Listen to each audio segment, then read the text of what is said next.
Let's spread out a little bit because we're gonna have more people, I think, be filing in. We have more room. Yeah, that's so nice of you guys. Not too far, because I want to be able to still get your essence. Oh, no, actually, it goes all the way. I'm already on there. Signed up. Hello, hi. You're not signed up already online.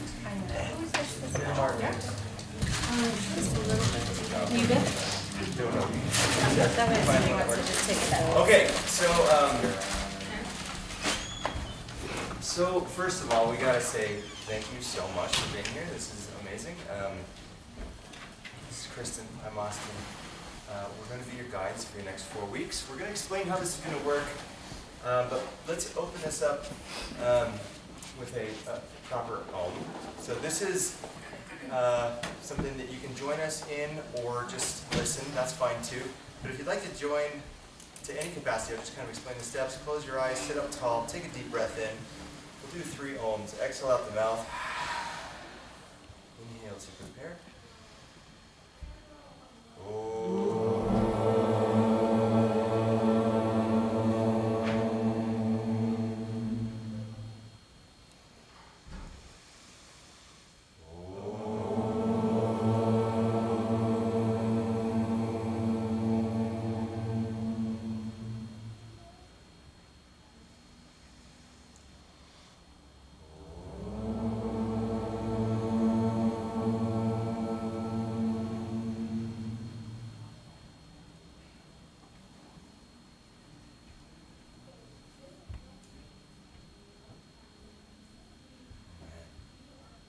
Start.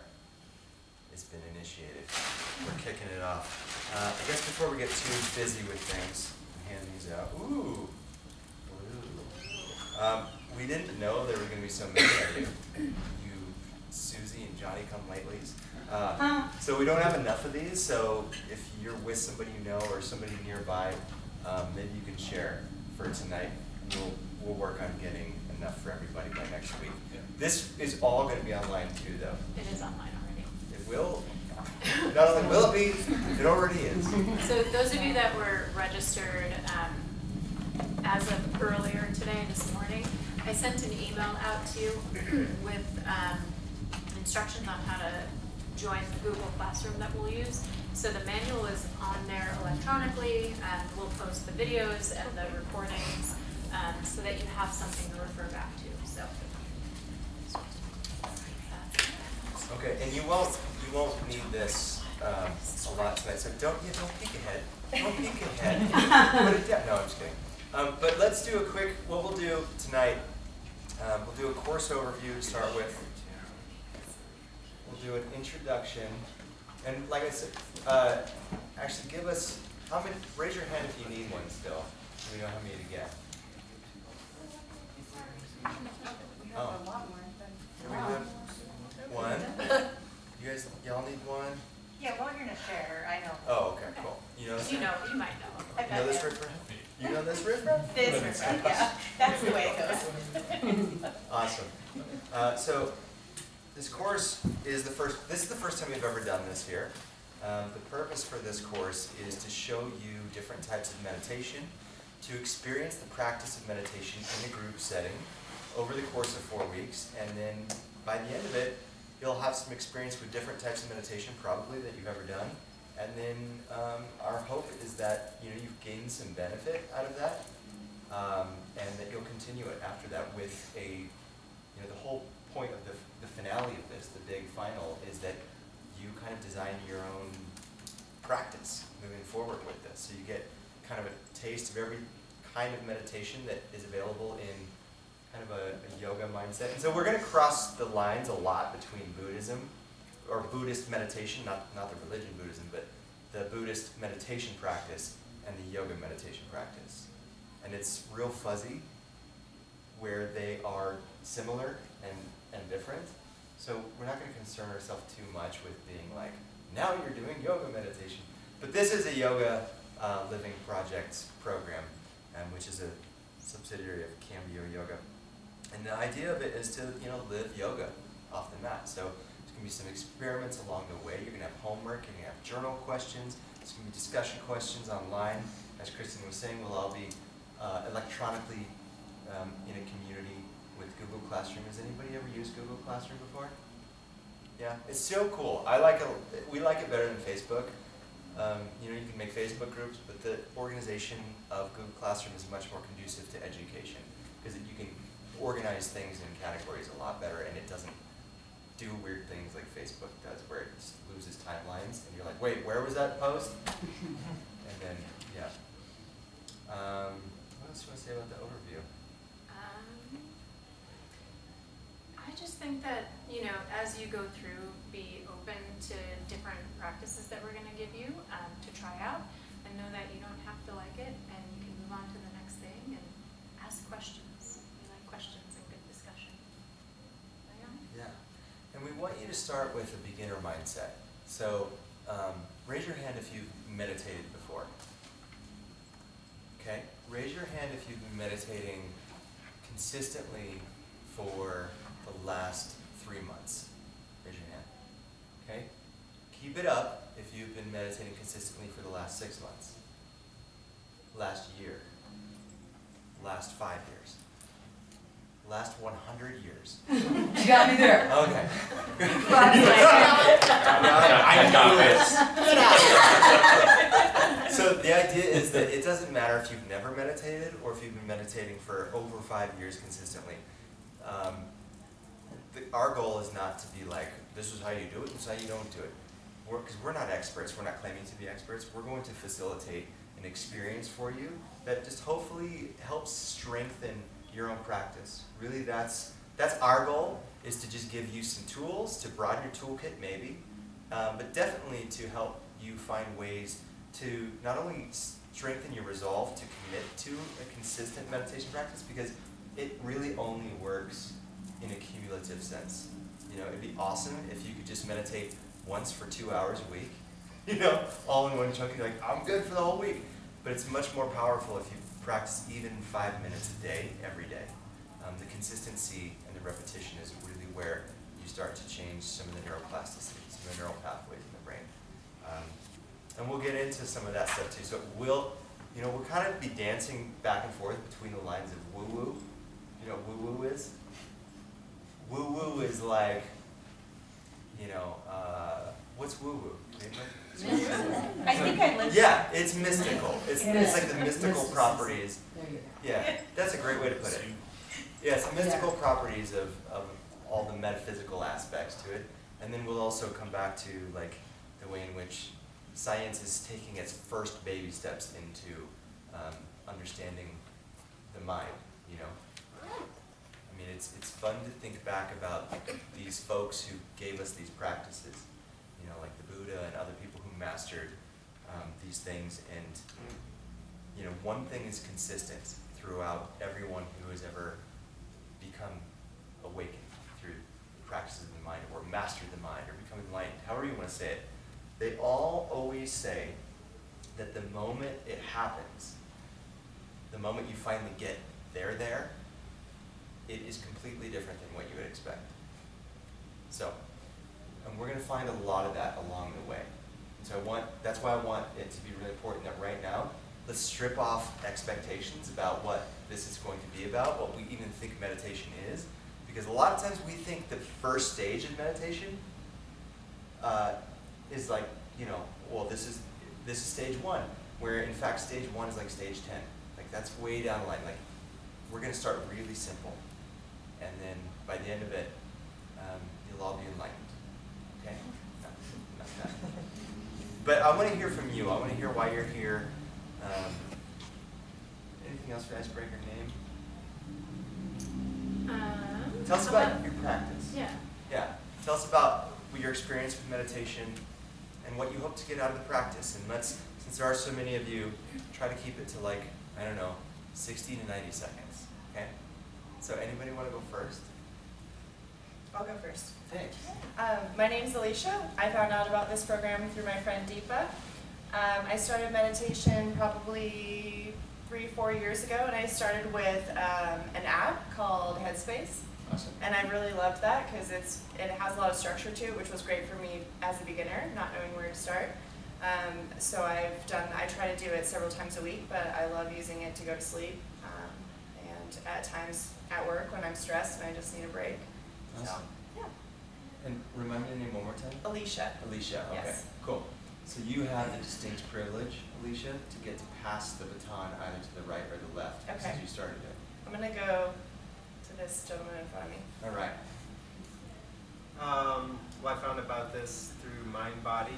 That's where I found out about the yoga program. I don't know. I've kind of been doing a moving meditation for like 5 years or so, on and off. More seated meditation in the last year or so, on and off.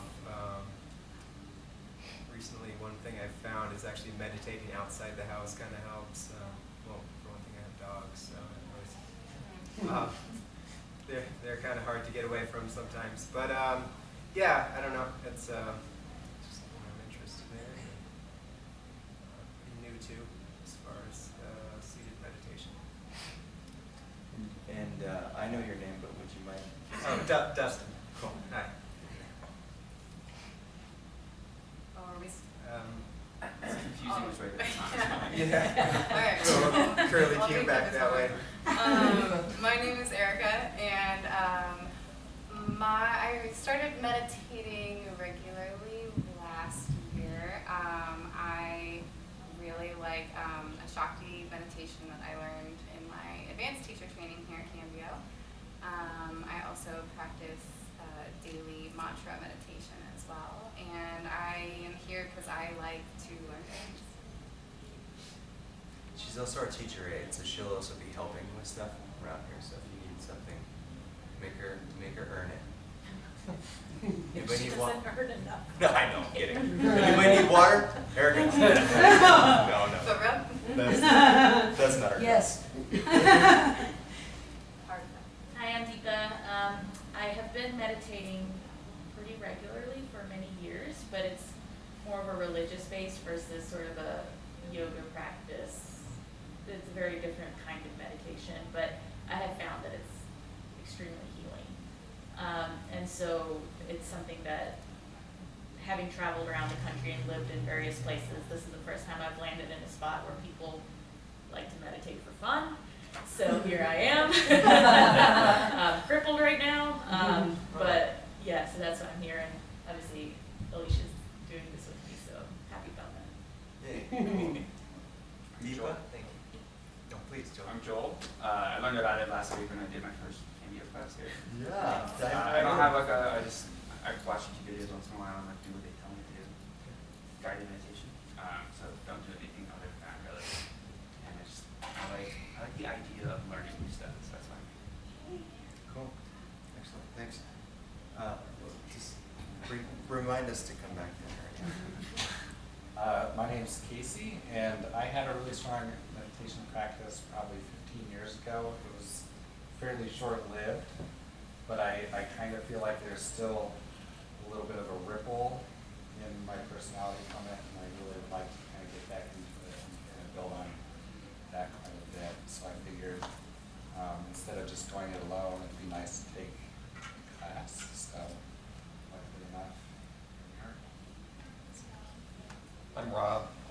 I've been doing a variety of meditation for about the last 8 or 9 years. I find that my favorite, though, is just walking outside and just connecting to nature. That seems to be my favorite. But I'm a student, I'm a seeker, and I'm going to be that way until I transition out of this life. So I'm always looking to learn new things, and things hopefully that I can pass on to other people and teach as well. I'm Laura, and I've never meditated, or I guess maybe I'll learn if I have, and I didn't know that to put that label on it. I have read some about it, and I saw it on Instagram. So I thought that I could do something for myself. I have a really hard time putting my mind to rest between work and having a 20-year-old. So I'm doing it just for myself. And this 20-year-old, is this a human being? Yeah, in college. Could have been a horse or a turtle. Yeah, that would be easier, I think. Yeah.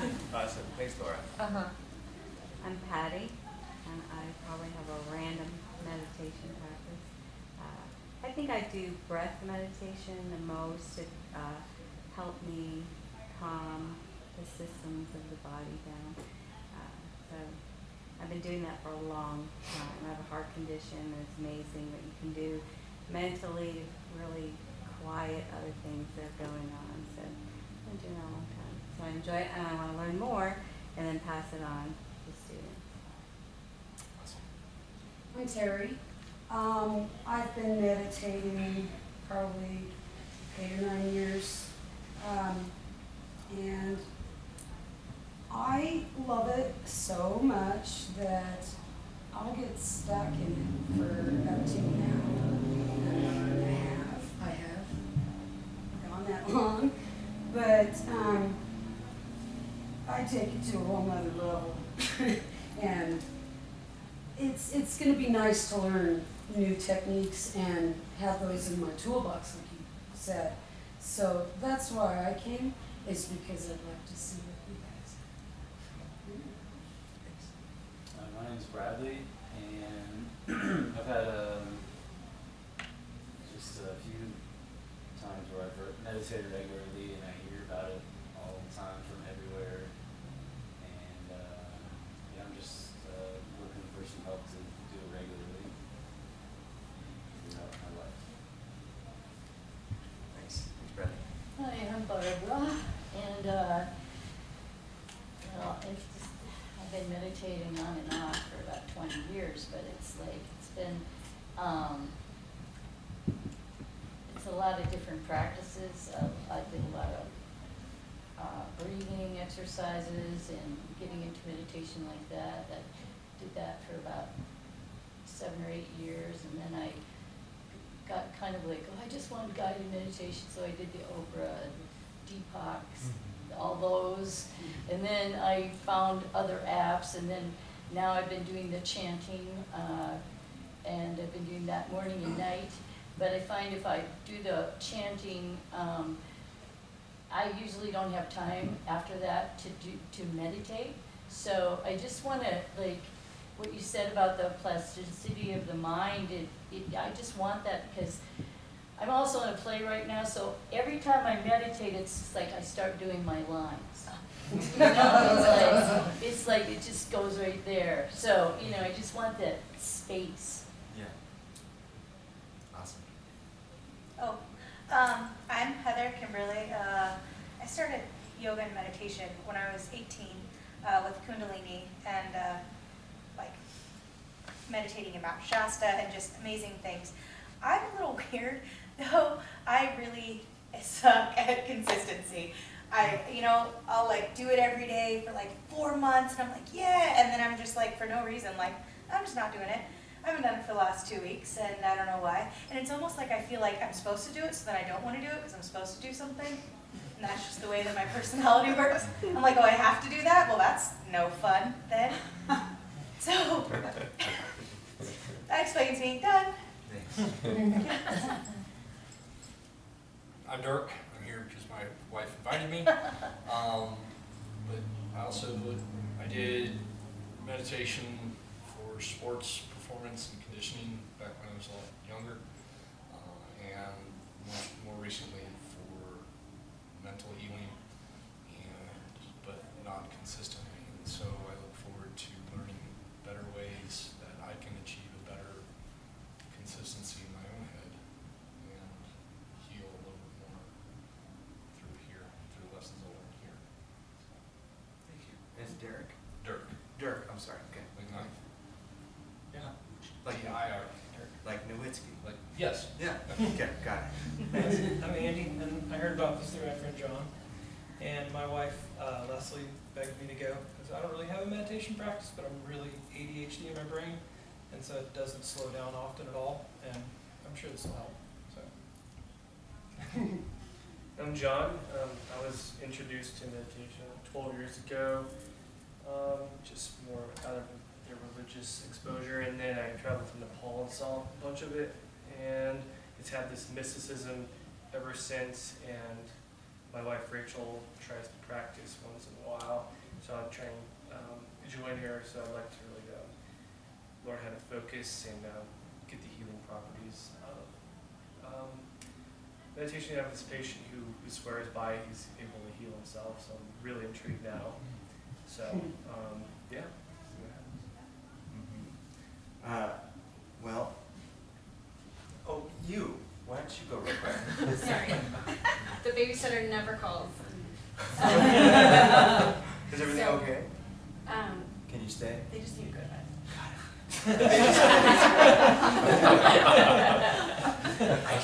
Just go to bed. But I get up at 5 a.m. to meditate so that my 3 little ones don't wake me up. I mean, before they wake up. So, but totally cliche. I started meditating after I read Eat, Pray, Love, probably 11 or 12. But I like insight timer now. Yeah, cool. Nice. Oh, I love hearing all this stuff. This is just such a humongous privilege to be here in this seat, and you know, I definitely don't deserve it by any merit of like things I've achieved by meditation. But I am a lifelong student and have been studying this stuff for 12 years in different capacities, and I also can relate to being a dabbler. But I think that when you continue to dabble long enough, a consistency is created out of that, and you start to tie in loose ends, and you start to see a bigger picture of it. And that's kind of, I think, why I felt confident in coming to Kristen with this and being like, hey, let's do this together, because a lot of the different routes that I've taken through my own meditation practice have started to link together. I've done Insight Timer, I've done Headspace, I've done Calm, I've done the Deepak Chopra thing. And yeah, I mean, I loved it all. I've loved it all. And the 300 hour of the meditation that we do in there, which is very sophisticated, it's really like it's definitely like spinning plates with the mind. It's totally different from anything I'd ever done before that. But yeah, the goal with this is a couple things to keep in mind as I'm just hearing some of the things is, number one, you're not gonna change. Okay, so meditation's not gonna change you, first of all. Second of all, well, I'm just gonna stay with that. We'll get to the rest of it later. So I want to challenge you with that. So I know that like meditation kind of is this like, like your friend says, it's like this magical elixir. It's like, I can heal anything, with meditation. And I want to present to you a different idea about meditation that really what it is gives you the capacity to is tap into an inherent nature, your own, something that's already there. So that, there's 10,000 different types of meditation. Which one is the right one? Which one is the right one? The one that works for you. That's right. The one that works for you, seriously. And that has to do with what your expectations are. So we need to get really clear on what you want out of your meditation practice. Because if you're looking for enlightenment, it's going to take a lot of hard work over a long, long, long time, maybe many lifetimes. But if you're just looking for some calm and some gap between external stimulus and your response and your reactivity to those things, that can definitely happen in 1 week. You can start to notice those things in 1 week. So we're going to go over a long laundry list here in a minute about what could be possible for you. So we'll decide that in a minute. But anyway, again, thank you for trusting us with this, and it's just a huge honor and privilege to be on this journey with you, because we're in it with you, so shoulder to shoulder. Indeed. Yeah, I'm super excited to have all of you here. I actually probably have dabbled in the years, like more so in yoga than I have with meditation. My meditation practice actually, I started when, how old am I? How old are you? Oh my gosh, it's like 20 years. So yeah, I've been meditating for a long time, and I actually started, of all places, in Las Vegas with my dad. And he knew I was going through a tough time and was like, hey, I found that Buddhist place down the road. You should go check it out. I was like, resistant to it, and then finally I was like, all right, I'll poke my head in and see what it's all about. And it just stuck. Like, it just felt right. I felt better. And so yeah, I've been much more consistent over the years with my meditation practice than I have with yoga, although yoga has now become part of that. So those of you that are, you know, not consistent with it or wanting to be consistent with it, I still have to keep myself accountable for it. I set an alarm on my phone that says wake up and do yoga and meditate, and it like just is the most obnoxious noise. So you gotta do what you gotta do to get it done, but it's just like anything else, it's a practice, it becomes habit. So. Part of this next 4 weeks is to be held accountable to each other. So just know right now that you will be expected to meditate every day for the next 28 days.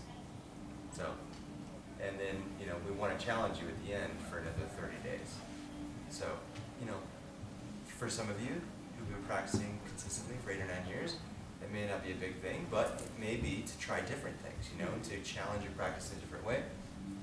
The key is designing a schedule that's going to set you up for success. And we'll go over that a little bit more too. But the first thing I think that is important for that end is to make sure that you're comfortable. And so I want to address that right now. Are you comfortable where you're sitting? Because if you need a bolster, please raise your hand and we'll get you a bolster. If you're sitting on the floor and you want a bolster, if you want to, or one of these bad boys, or this, or even a pillow, are you comfortable? Okay. Just want to make sure everybody's comfy. Okay. Any questions before we dive in to the course overview now? No? You scared? You glad? You excited? Yes. Okay. So anybody familiar with the 8 limbs of yoga? Raise your hand if you are. Okay. What are the limbs of yoga? Not what are, but what are they as an idea, first of all? Okay, I'll answer. It's a systematic approach to yoga and meditation, okay?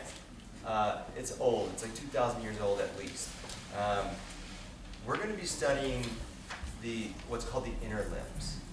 So, you know, you've got the first limb, which is the yamas, which is all about ethics, right? And the way that you treat the outside world. And then you've got the second limb, which is niyamas. This is the way that you treat yourself and take care of those things in proximity to you really well, right? So these are your morals. Then you've got asana. This is the way that you comport yourself and hold your body. This is where we're going to start. We're going to be talking a little bit about how you sit in meditation. Because you may have heard, has anybody ever heard of a meditation teacher who's like, oh, you can do whatever you want with your body. You can lay down or whatever you want. Right? So that's not wrong. And anything that we're going to teach you, if it's different from anything you've learned or tried, I don't want you to feel like we're saying that that's wrong or whatever. We're just going to teach you a traditional way that's got a lot of practical philosophy behind it. Okay, so we definitely have some.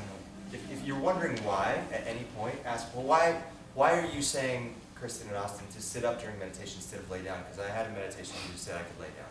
And we'll have an answer for you. Okay, doesn't mean we're right, they're wrong. It just means this is one reason. Okay. Fourth limb is. Does anybody remember the fourth limb?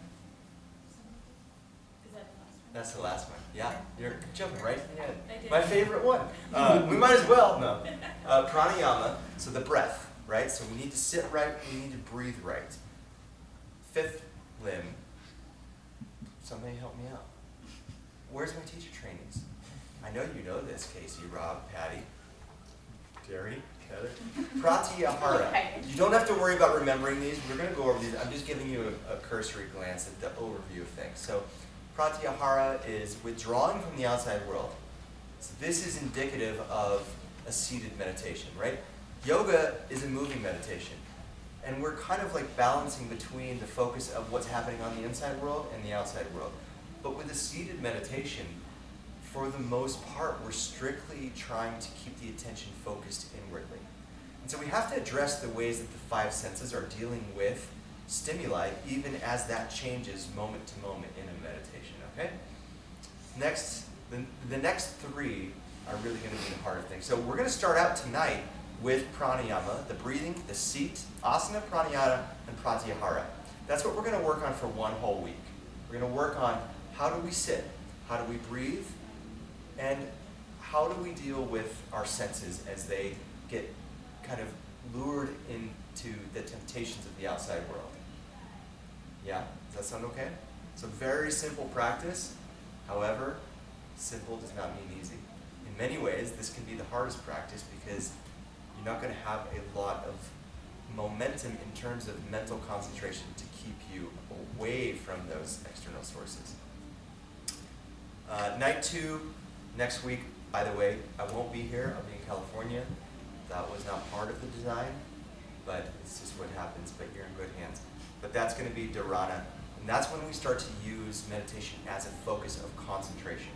That's when, rather than just open monitoring, so tonight's going to be, as you would say in like the West, it's an open monitoring meditation. That's what you're going to practice for the first week. Open monitoring meaning, I notice a sound, and then come back to your anchor point. I noticed a taste, come back to, whatever draws you away from your anchor point, you catch yourself doing it, bring it back. Has anybody ever done that meditation before? Is that the end? Yeah, I've done it. I haven't been taught it, but I've picked up that idea. Yeah, it's common. It's that none of this stuff is probably going to be revolutionary. It's not like we're reinventing the wheel of meditation. This is thousands of years old. We're just trying to present it in an organized way that is hopefully helpful in unpacking it as a sequential process. So night 2 is concentration. We'll get into that more. Night 3 is going to be contemplation. So contemplation is using a specific object. Okay? And then night 4 is when we put it all together, and this is samadhi. The focus is going to be samadhi. This is about absorbing ourselves into the practice. The way the nights are going to work is you're going to have homework, you're going to have journal questions. So when we start the night, we're going to do a quick check-in. We'll go around the circle and say, how did your meditation practice go this week? And you'll just give us a recap. Then we'll talk about the subject matter at hand for the night. We'll do a little bit of, satsang talk, or, create a knowledge base, Commonwealth knowledge base, and share and talk. Then we'll do a little bit of practice, and then we'll reflect on that, and basically end with the discussion questions and homework. So it should be, lickety split. None of the meditations, just to put you out of your misery if you're worried, there's only one 66-minute meditation. Just kidding. There's no 66 minutes. Oh, I messed up then. I gotta write a new one. Yeah. The longest meditation you will do together as a group is going to be about a 20-minute meditation on night 4. It's going to be 20 to 25-minute meditation. So that's the longest you'll be seated at one time during this training. So if you're like, dang man, I was coming for 2 hours, I thought this was just 2 hours of meditation. You can do that at home. Yeah, there's a lot of, meditation in terms of history is something that was designed by people who were experiencing. So in the traditional Buddhist and yoga schools of meditation, it wasn't like somebody had written a text and then everything came from that. What happened was people would author their authority around meditation through experience and through practice. And then people who also worked very hard at this would have a similar experience. And then between these things, this common knowledge started to show up in what was called the Shastras. So in ancient India, the Shastras is basically like sacred texts, right? So you have meditation being mentioned as early as 5000 BC in the Upanishads. The Vedas points to it a little bit. Upanishads much more. Bhagavad Gita has a whole chapter on meditation. And early on, it's really like benign. It's like in the Bhagavad Gita, if you're not familiar with it, it's you would call it the classical period of yoga. But it's basically says, meditate on me. That's what the Lord says to Arjuna. Meditate on God. And you can use the mantra Om Tat Sat. That's literally it, right? So for like hundreds or thousands of years, that's the only instruction we have in terms of a real authoritative text. And you look now, right, 2019, if you Google types of meditation, it's pages and pages and pages of different meditations. So that's part of what we're trying to parse through here is what is deemed itself a traditional practice in meditation in terms of not only is it connected to a lineage or a history, but also what has been tried and true and effective, and within that, what is going to serve you best. So that's kind of the 3 steps we're going to be taking over the next 4 weeks. So yeah, you're probably going to be like, oh, we did this meditation one time that was like this, and it's like, okay, cool, nothing wrong with that. But we're going to stick to the basics of yoga and Buddhist meditation, because those were the folks who were the Michael Jordans of meditation. They were the masters. They dedicated their entire lives, a lot of these rishis and sages, and I mean, these people go down by the river 10, 13 hours a day for years and years and years to learn techniques to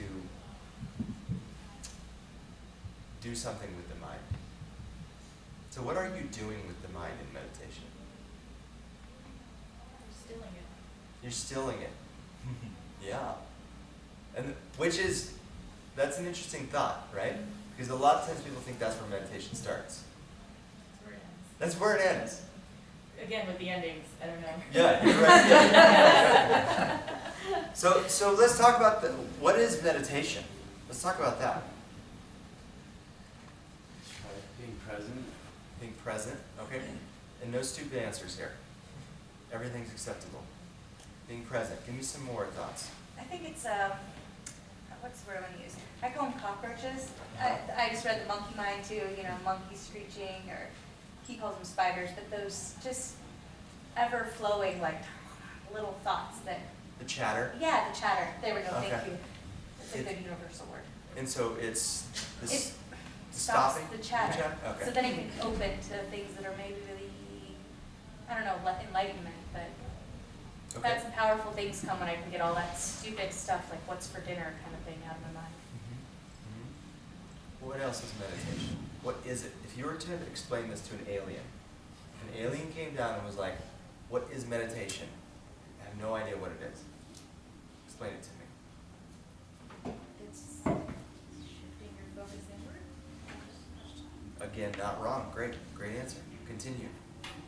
Our human minds are very weak and aren't able to concentrate. Yeah. So we have to do this thing. Yes. So what is this thing that we're doing now? So again, I'm an alien. I don't know what you mean. What is this thing that we do? So your mind is weak. Does it make it stronger? What does it make stronger? I see it as a structured focus. It Yeah. gives you like a ladder. We can focus on a game, or you can focus on a project, but that's not necessarily meditation. Getting to that focus. Well, I love what you just brought up. Because this is thrown around a lot. People say, oh, this is my meditation, right? Like mountain biking is my meditation, or cooking is my meditation. And they're not wrong, but when we look at the potential benefits for meditation, well, if mountain biking is the extent of your meditation, what benefit are you getting from it? You get maybe an escape, right, from the chatter. But then what happens once the mind is still? That's what we have to really ask ourselves. Is like, when we finally get to the place of stillness, things can happen with the mind, right? Yeah. So I don't want to go off the deep end with that yet, but I do want to tease you with it a little bit. Okay? We're going to go there big time. There's like so many different ways you can describe this. With me, I feel a connection to source, and then I feel that I'm learning some mastery of my mind, because somebody said that the mind makes a great servant but a lousy master. There's so many times when I need my mind to think of things and to figure things out, but it shouldn't rule my life though either, because there's so many times when I say to my mind will tell me that all these terrible things are about to take place. This person's going to be mad at you, or this is going to go wrong, and then it doesn't happen almost all the time. And then I go back and I say, you're very helpful at times, but you're wrong a lot too. That's, oh, Rob, thank you. Yeah, that's the direction we're going tonight. That's definitely stage one, is starting to look at, well, let me ask you this question. Have you ever believed anything deeply, only to come to find out that belief was incorrect? All of them. Have you ever been wrong about anything in your life? That's what I'm basically asking. Has anybody here ever been wrong about anything? Okay. A little bit. So we know that the mind is fallible, right? Not only in interpretation, but also belief. So we have to look at the, and you're right, this is all the beginning stages we're initiating into now, a training. We're starting to train the mind.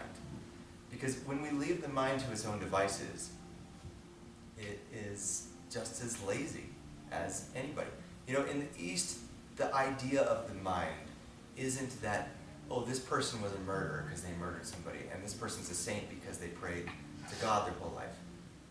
That's not, there's a separation between behavior and human potential, right? And that's what we need to understand is anyone's mind is capable of anything any human mind is capable of. If you've just focused and concentrate on something long enough, you end up manifesting it, right? Yeah. But to take it back a notch, belief and the fallibility of the mind has to do with, first and foremost, our filtration system. A filtration system to what? Reality. So, there's this thing called reality that we all share, right? And I say, these pants are green.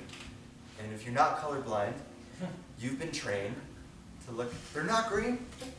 These pants are pants though, right? They're on his legs. I'm with you. Covering up his skin. Green enough. They're green enough. What color are those? I'm colorblind. Oh, okay. Oh, okay, now that makes sense, because that's creamy.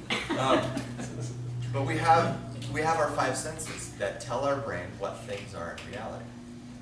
However, if we just take sight, for example, sight we see ultraviolet through the, we don't see, you know, anything beyond ultraviolet on the spectrum of color we don't see. Everything below infrared we don't see. And there is a lot of color spectrum beyond those two ends, right? Yeah. We don't see those things because we don't need them to survive. So our senses, in a lot of ways, have been designed over 150,000 years that humans have been walking the earth in a way to make sure that we're okay and that we can propagate and, you know, make sure that our progeny survive, right? So the senses block out anything that is going to only slow down the computation of the brain when we're perceiving reality. Again, I'm going to say that again. If you're thinking about the mind as a computer of saying, I need to focus on this to survive, and this is useless information. This data does not matter for our survival as a tribe. For 150,000 years, we start to select for the things that are important for our survival. And it narrows the bandwidth of these filtration systems, our senses. So then we get to a point where now all of a sudden we want to start to ask bigger questions though, because you know, if you look at Maslow's hierarchy of basic needs, we start to say, well, now I have food, I have water, I've got a roof over my head, I feel safe, and the privilege of that is we get to self-actualize. We get to start asking questions like, what is supreme reality? What is reality beyond what I can perceive it as a human being? And it's really easy to just be like, well, it is just based off of everything that I already believe, right? So there's also another path, though, where you can tap into what's called insight.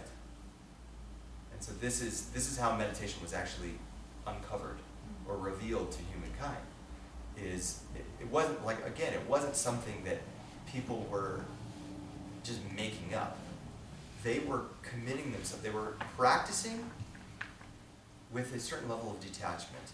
But the commitment to their practice and the level of detachment allowed them to gain what's called satori. So satori is a Buddhist term that means insight. And when you are open and concentrated simultaneously, you start to become privy to knowledge and information and truth about things that may otherwise not be apparent. Has that ever happened to you in anything in life?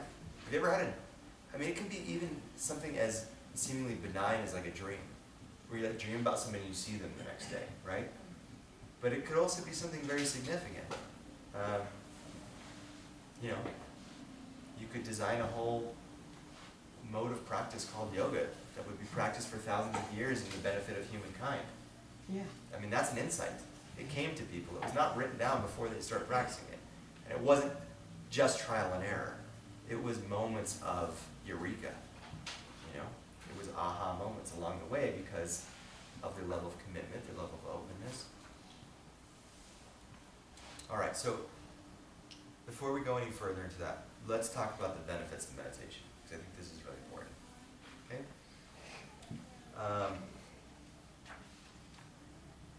Well, yeah, so why should we meditate? We've talked a little bit about it, training the mind, right?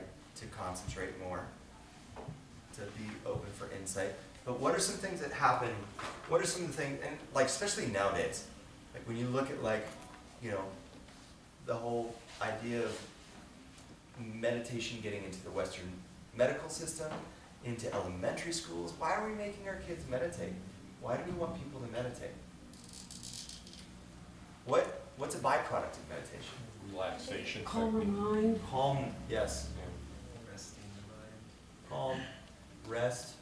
Ooh, that's a good one. What did you say? Relaxation. Relax. type Okay, I'm things. just going to keep Yeah. rest because it's too many letters. Ability to handle difficult situations. I'm going to put resilience. Is that okay with Yeah, you? oh yeah, good. Yeah, does that work? Yes, I have no vocabulary today, I'm just not going to write a whole sentence. No, I'm being serious. Yeah, yeah. I'm tired. What else? Well, you said concentration earlier, right? Uh-oh, this is really getting screwy, by the way. I'm already starting to get upset. You're telling me meditation can make you calm? But, what? But you're also saying it can develop my ability to concentrate? Yes. That seems very, on a surface level, doesn't that seem really contradictory? Not really. Those two. When you think about it, it doesn't. But if you just took it de facto, on the surface level, being calm, you know, we tend to think of like if the mind was a body of water, right? Are you raising your hand? You can't. You're not in this workshop. If we think of your mind as a body of water, get out of here. I'm a person. From the east, I came from the east, so I could share some perspective. You could have joined the workshop too. Go I ahead. have to teach. Oh, good. Yeah. You could have led the workshop. You could have taught the workshop. Thank you. Okay, say what you're going to say. Just like to practice detachment, so to find the way get rid of suffering in life. Right. Okay? So liberation from suffering. Boy, now, and I'm just going to put suffer. But that's huge. Like, you know, when we think about it, like, it's so funny that we think this is the biggest thing a human being could achieve. Yeah. Yeah. Right? Yeah. I mean, this is the simple greatest thing. This is like becoming a billionaire. Who cares about that? If you can not suffer, why would you not? I mean, isn't there a priority there? Do you see? There's a hierarchy. Because $1 billion will not take away emotional pain. It will not take away physical pain.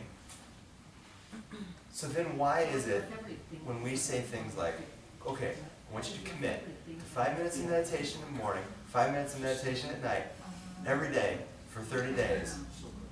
You're like, I don't know if it's worth it. I don't know.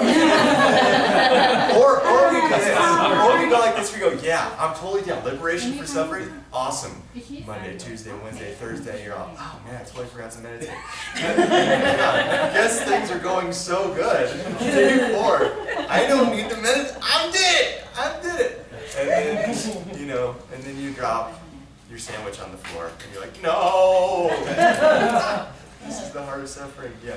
I think it's interesting though, like, I think humankind is almost like we're taught that going through suffering is like what builds you as a better person. It's almost like part of our artistic culture that like, you know? Oh, I love that point. I think that's I do. somewhere in there in my Yeah. brain. I don't know. In Patanjali Sutras, where a lot of Patanjali Sutras is the cornerstone for yoga meditation. So that's where we got a lot of our information. He says that suffering is to be avoided as well as future suffering. Now that seems pretty like agreeable. Yeah. Anybody Right? is gonna be like, well, duh, that's obvious, but that's not the way we operate in modern society.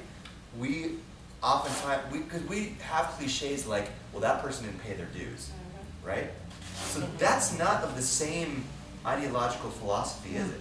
If we think that somebody has to suffer a certain extent to receive a certain reward or award in life, right? Like, and we get it all the time. We see people succeed and we're like, well, that person doesn't deserve it. But what we're really saying is that person doesn't deserve to be happy. That person doesn't deserve to have the thing they want. I ran with this guy at CCL this week, Center for Career Elevation. He was an absolute beast. I was trying to wear him out doing hill sprints because he's from lower elevation. And at the end of the run, he's like, okay, I'm ready to really open it up right now. I was like, dude, I'm worked. We just ran 5 miles. I can barely lift my legs anymore, and you're ready to open it up. You know? But it's like, you laugh about it because you're like, wow, that's the instinct. That's the competitive instinct. You know, when we're in these, so one of the things that's not on here is higher states of consciousness. What meditation can do is raise our awareness to higher states of consciousness. When we are in lower states of consciousness, it is a natural thing. You know, the lowest state of consciousness is survival, right? When we're in survival mode, well, guess what? If somebody's threatening our life, we will kill them or run away. So we can become a murderer very easily if our life is threatened, right? That's survival. Next stage of consciousness, you know, and it builds on itself until you get to a safe place that starts to actually, the narrative flips and you get to what's called the higher states of consciousness, and you can start to say, wow, I'm really happy for this person's success. But we don't usually go through our day in that way because most of us are protecting ourselves from the aches and pains of society and the dangers of society, and it's not promoted in our society as a safe place to go through. Because the other thing to understand about existing and living in a higher state of consciousness is it requires that you are vulnerable. You cannot be in an inauthentic, defensive, insecure place and at the same time hold a higher state of consciousness. So all of the virtues that come out of, you know, there's 7 virtues in the West, right? The 7 virtues, heavenly virtues. And they have their facsimile in the East as well, right? But you cannot, you can't be in a state of fear and love at the same time. Or if you are, that's what's called, you know, it's toxic. Yeah. So, 2 thoughts. One is this, talking about this idea of a state of consciousness. I've been taught from a young age. So Yeah. my background is I'm Hindu. Awesome. And so I've been taught from a young age that All people welcome here. All beliefs, all faiths, seriously. that like when you get to sort of that higher level of consciousnness, that suffering doesn't become suffering, it just becomes a way of life, that just becomes a part of your being. And so that's the first thing. And the second is we live in this sort of instant gratification world where if we're suffering, we see the tangible solutions really easily, but meditation is just for me one of those where it's like 5 minutes a day, but I'm not seeing results today, so maybe it's not working. And so I think that the great thing about meditation and the practice of yoga as well is that you see the results over time, but it also teaches you to have patience in the intangible, which I think helps kind of with that detachment, with that sort of being happy with yourself, being happy with where you are. So. I'm so glad you're in that. You're going to teach us so much.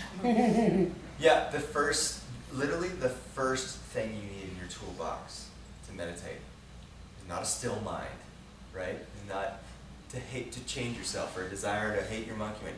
The first thing you put in your toolbox is patience. That is the first and foremost thing for a successful meditation practice to achieve success, is patience. Because it's a cumulative effect. It is a thing that will all of a sudden one day be growing on you and you didn't even know it was there. You know, just like these pants. Growing on him. No, it's not growing, but like we're all just in pants one day. You know what I mean? That's what I mean. But the first thing you said is, it's like, wow, I am fully clothed. You know, you don't think about these things. But the first thing you said, there's an old Zen koan. So, do you know what a Zen koan is? No. Has anybody ever heard this term? No. A Zen koan is a riddle, basically. A koan is basically either a poem or a riddle. And there's some really beautiful ones. And the idea is that it's a question, and it leaves you questioning. And it's not that the teacher asks you the question and then they give you the answer. The teacher asks the questions and then you meditate on it. You resonate with it. And the cool thing about a koan is your answer to the question may be totally different than hers, but neither of them are wrong. So the koan goes, before enlightenment, chop wood, carry water. After enlightenment, chop wood, carry water. Yeah. Yeah. That's the thing that kind of sucks for people like me, who was like, I was always looking for escape my whole life, you know, from a life that I thought sucked. Because it was perception. So I was framing it through my filters, right, in my life, and the way it felt. And my relationship to the way it felt was perverted, it was twisted.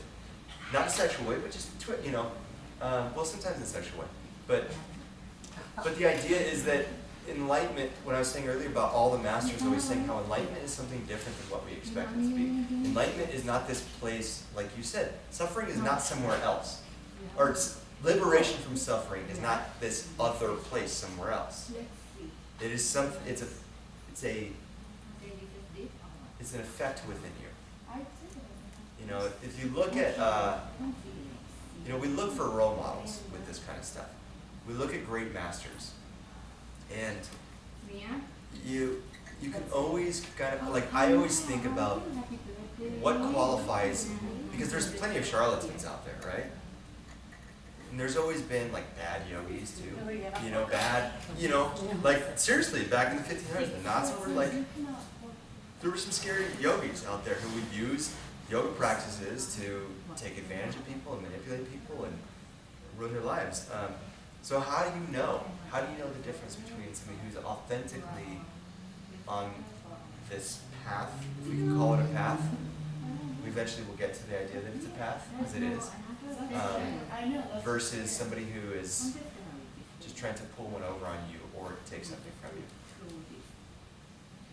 Let me ask you this, in a general sense, if somebody comes up out of the blue from the world and says, hey, I want to do something nice for you, and you're like, okay, what do you want from me? And they say nothing. They say, I don't want anything from you, and I want to do something nice for you. Do you believe them? Yes? No? I don't know. It depends, right? Practice trust in your intuition, right? So I heard a really cool thing about figuring out somebody's intentions without having to. Because obviously, you know, the whole purpose of this is to know our own hearts, right? So in the East, the mind is a byproduct of the heart. The mind is really, like you said, it's kind of, it's not to be trusted. It's a secondary experience of reality. The heart is really where things exist. But to ask yourself to know somebody else's heart when we do not even know our own heart, I mean, in the Bible it says right there, know thyself. Two most important words in the Bible.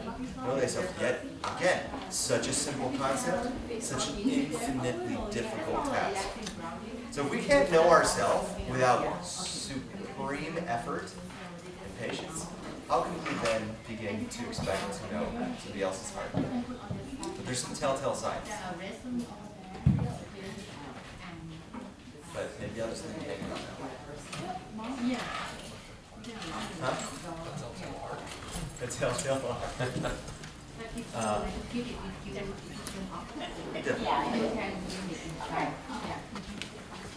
So, are we done with the benefits of meditation? Did we get all of them? Because I feel like there's a lot more touted out there. Like if you Google benefits of meditation, it will lead you through pages and pages and pages. I mean, I don't see enlightenment on here. Well, Rob did say that he connects to source when he meditates. So Okay. why? That's exactly what I was going to say. So should I put connection to something greater? Yes, Okay. because I'll tell you that is a motivating factor to return to meditation. It's also really scary. Once you do it, yeah. For me. Oh, And here's the cool thing, I want to really qualify this right now. This is a great time to qualify this. Is yoga and meditation are extremely malleable. Meaning, number one, it does not require you to believe anything inherently to benefit from the practices of them. Also, it does not require you to change your pre-existing beliefs to benefit from the practices. So the pressure is off.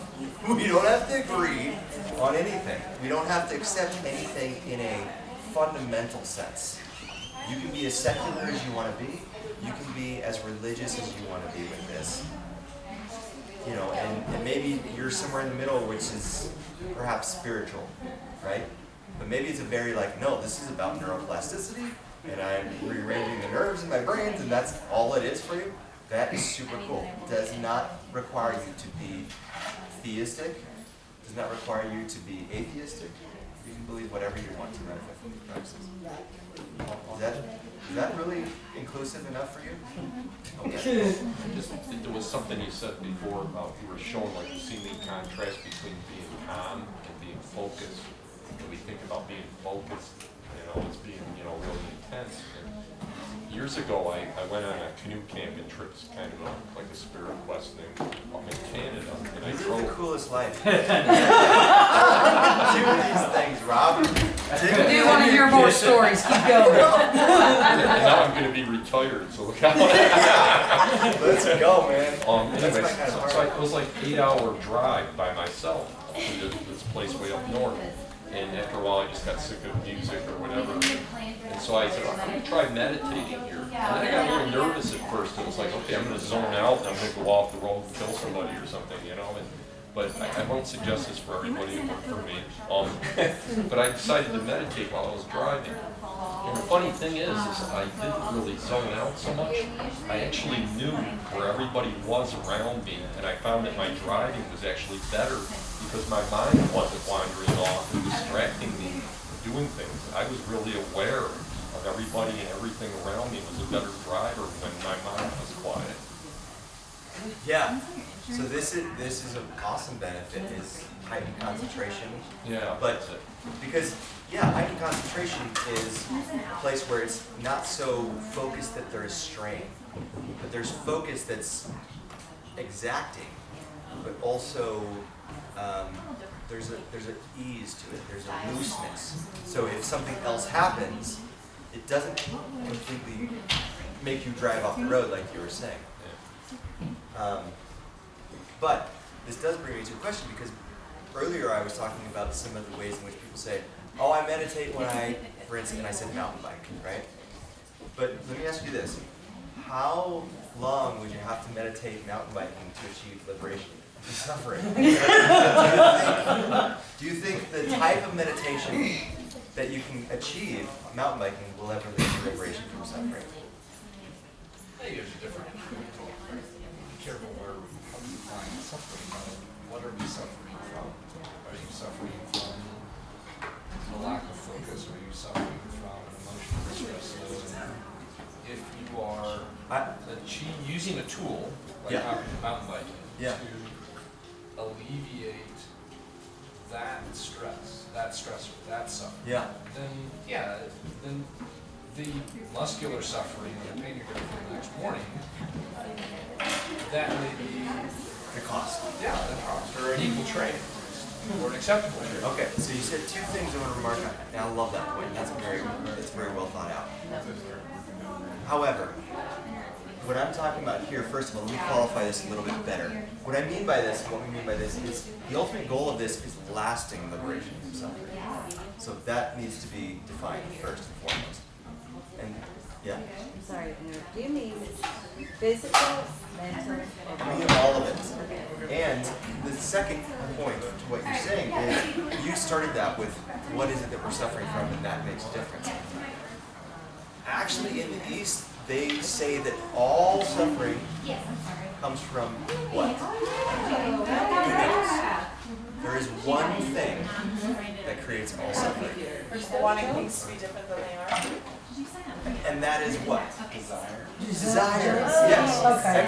Attachment. So they boil it down to attachment. That's the word. Because attachment creates there's actually two heads that come out of that, which is desire and fear. Yeah, or aversion. Desire and fear. So really when we're talking about it in a Sorientological sense, gosh, what a fun word. Say it again? Sorientological. Can you spell that? You're Yeah. right. So it means in search for the greatest truth, the highest truth, right? So yes, I agree with you. Mountain biking can alleviate suffering at a superficial level for a temporary amount of time as a meditation. But it doesn't alleviate the epidemic of suffering of the human condition on a permanent level the way that a seated meditation is purported to do. Now, I suffer, so I can't sit here and tell you, that no, it works, and like mountain biking doesn't work. That's not my agenda. But what I've learned from the masters and what I've read from these shastras is that what is required is a certain environment, a certain atmosphere of mental acuity and ability, that there are specific things that are required to be involved in that environment and certain things that need to be removed from that environment to really achieve the lasting benefits of what we're talking about here. So yes, you can get calm from a mountain bike ride, but will it build resilience? You can get, you can maybe do another meditation on something that builds resilience. It may not get calm. The idea with a seated meditation is that it's kind of more of a, for lack of a better term, like a shotgun approach. It gives you a little bit of each of these depending on what type of seated meditation you do. Well, I don't think that you can get the same amount of concentration being on the mountain that you can when you're in a seated position. So for me, I can clearly see. Yeah, and we'll get a lot more into this too. Did you have something? Please do. I was just curious, what's the difference between like a flow state Yeah. and doing something versus meditation? And that is what we're talking about here. So a flow state is different than. Thank you for bringing that up, because a lot of people think a flow state is the same thing as this meditation. So this is, and yeah, flow state is part of meditation, but we're talking about meditation now. We're trying to redefine this term for you in the sense that it's got a capital M in your mind, okay? And it's not something we're going to get to the bottom of tonight, sadly.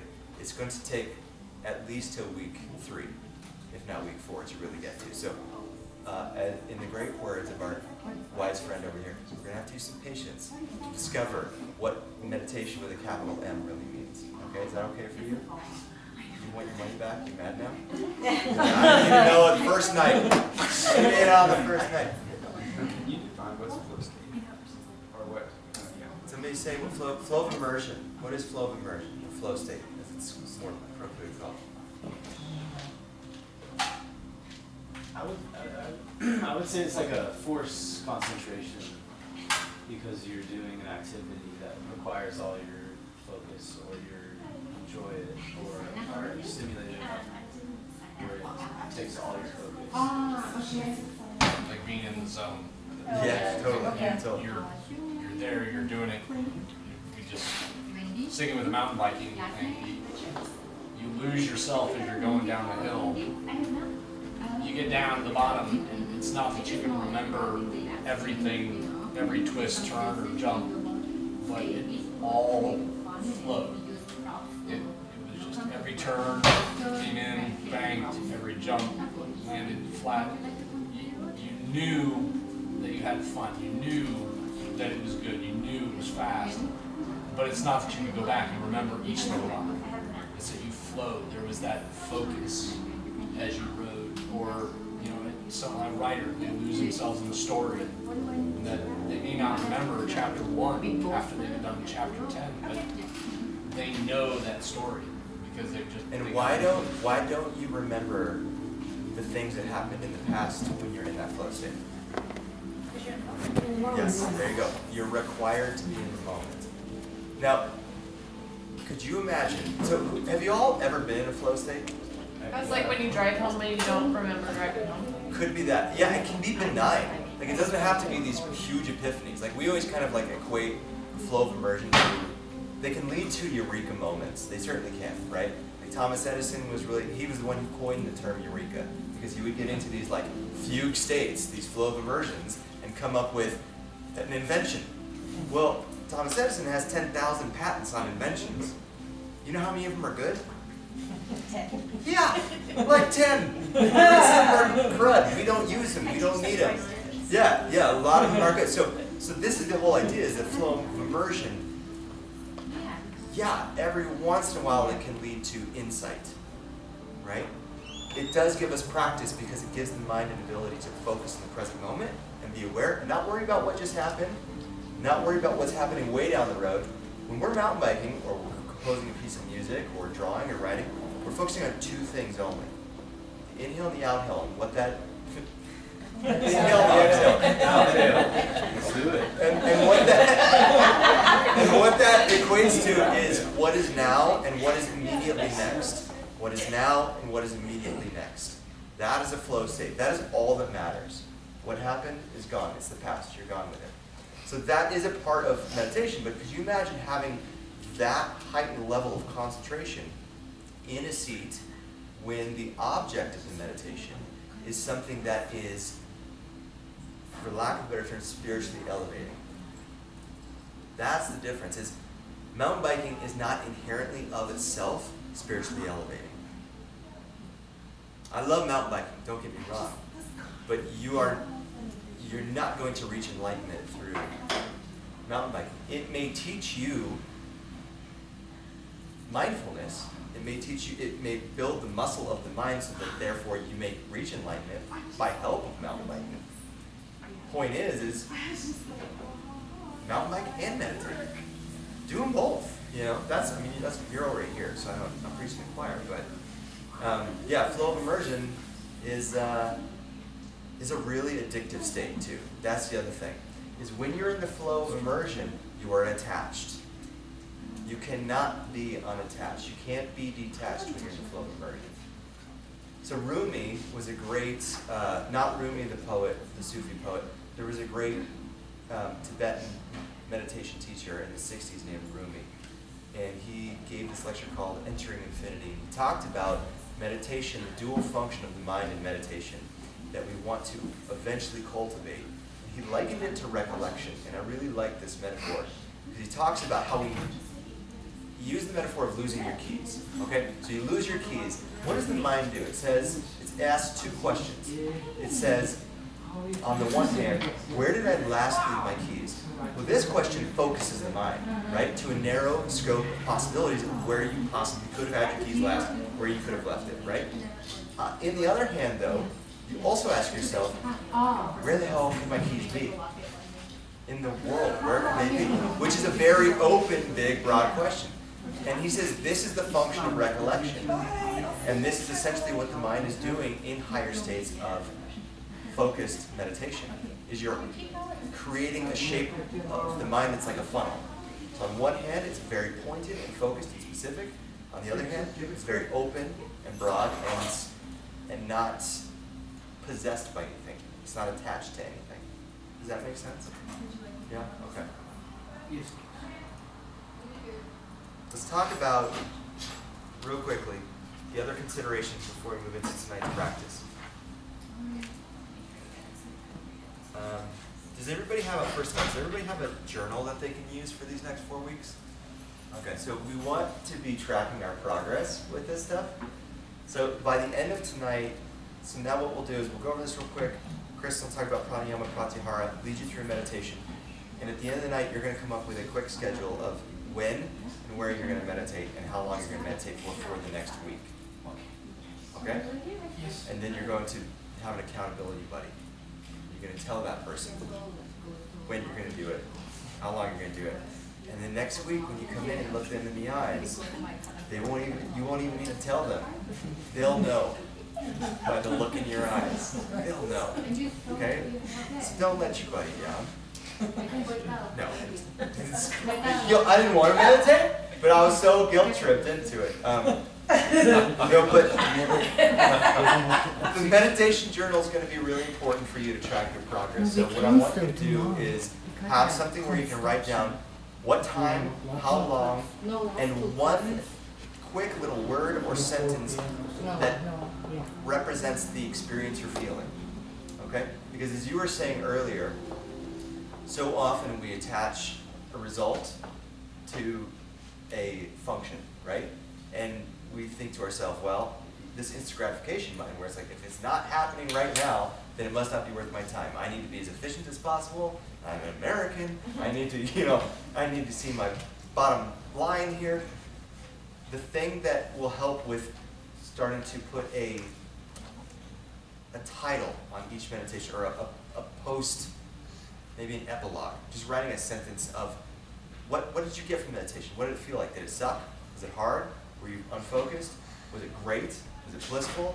Just write one quick little thing. Because after a certain amount of time, you're going to see that those things that we attribute success and reward and attach our worth and value around the practice to don't matter. Because in 30 days, you're going to feel different. You're going to engage differently with your reality. And when you look back at each of those journal logs, 28 of them can be, it sucked, or I didn't do it right, or I blew it, or I wasn't good. But still, your reality will change by the end of this. Or you're just not paying attention. And that's okay too. I won't be mad. All right.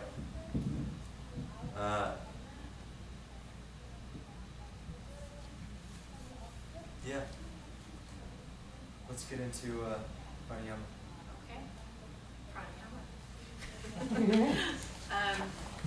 So one of the, Austin talked about, there's lines where Buddhist meditation and yoga meditation kind of veer paths a little bit, right? Pranayama is one of those that I don't want to say that they don't agree on, but the technique is different. And so for our purposes, we'll use more focus on the pranayama techniques, and we'll actually work with manipulating the breath.